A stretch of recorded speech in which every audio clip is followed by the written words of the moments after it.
Shalom, brothers and sisters.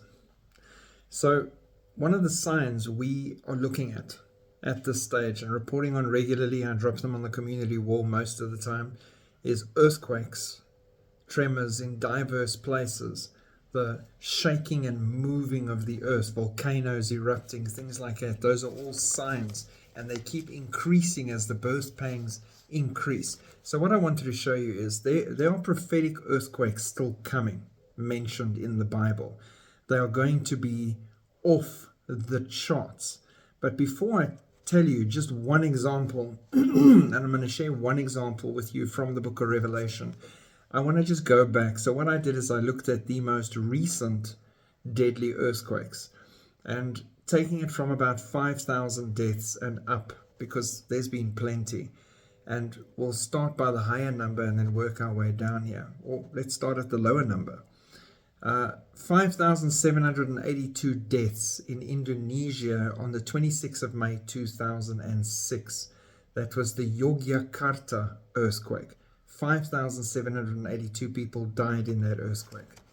The next one on the list is 8,964 deaths in Nepal in the 2015 Nepal earthquake, April the 25th, 2015.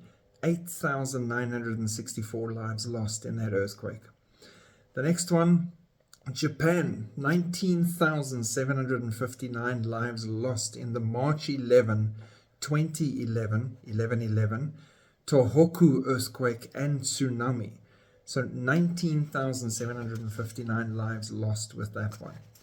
The next one up, 20,085 lives. It was a 7.7 on the Richter scale in India. It was the January 26, 2001 Gujarat earthquake. Then 34,000 lives lost in Iran in the 2003 Bam earthquake, December 26, 2003.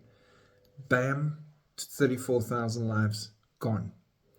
The next one, 62,013 lives lost. Now you might remember this one because it's fresh in our minds. 7.8 on the Richter scale, and there were multiple earthquakes. This was in Turkey and Syria, and it was February 6, 2023 that they'd finally gotten to this number of 62,013 deaths. It was insanity. The next one up, Pakistan, 87,351 lives lost, 7.6 on the Richter scale. It was the 2005 Kashmir earthquake, October the 8th, 2005. The next one up, 87,587 lives lost, 7.9 on the Richter scale in China, the 2008 Sichuan earthquake.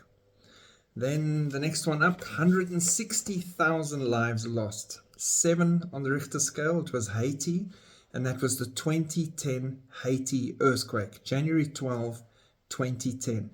160,000 lives. Then the one on the top of my list here, 227,898 lives lost. It was a 9.2, 9.3 on the Richter scale in Indonesia in the Indian Ocean. It was the 2004 earthquake and tsunami, December the 26th, day after Christmas, 2004. 227,898 lives lost. So hectic, and that's in recent history. If we go back to the most deadly earthquake in history that we know of, because if I have to factor in Noah's Ark and the upheaval of the world back then, I think it would eclipse anything that I'm sharing with you. The most deadly earthquake in history was in Shanxi, China, in 1556, according to records, and it's estimated to have killed 830,000 people. Close to 1 million people dead in an earthquake back in 1556. And all these others. So you think to yourself, I mean, specifically Turkey and Syria, that recent one, wow, that was crazy. And all of that, including that one of close to 1 million people that we know of, is going to pale in comparison to what lies ahead in the tribulation period. And this is why we're trying to wake people up and get them to Christ as fast as possible, because people don't realize how bad things are going to get in that period. They think it's a fairy tale or it's not real. So let's just take one example. Revelation 16, verse 19 to 21, and it reads like this. Now the great city was divided into 3 parts, and the cities of the nations fell. Literally across the world, cities will fall from this earthquake shaking. And great Babylon was remembered before God to give her the cup of the wine of the fierceness of his wrath. Then every island fled away. Islands disappeared in the shaking. The mountains were not found. Mountains coming apart from the shaking.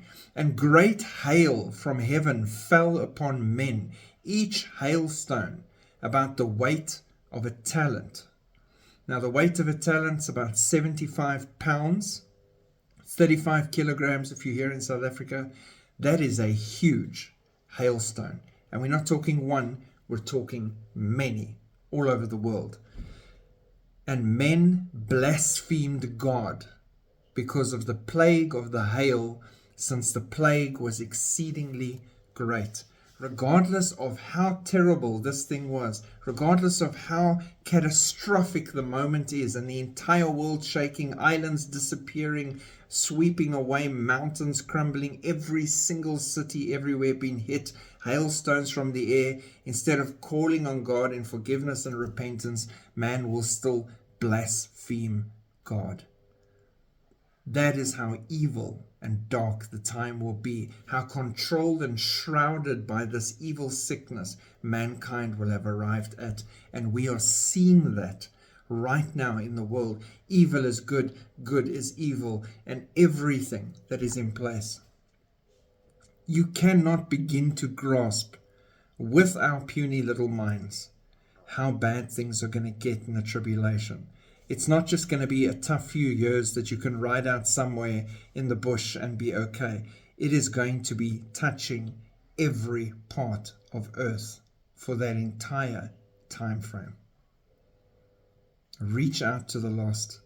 If you yourself are not right with Christ, get right with Christ. Not because of fear or because you want to escape what's coming, but because you realize that he loves you.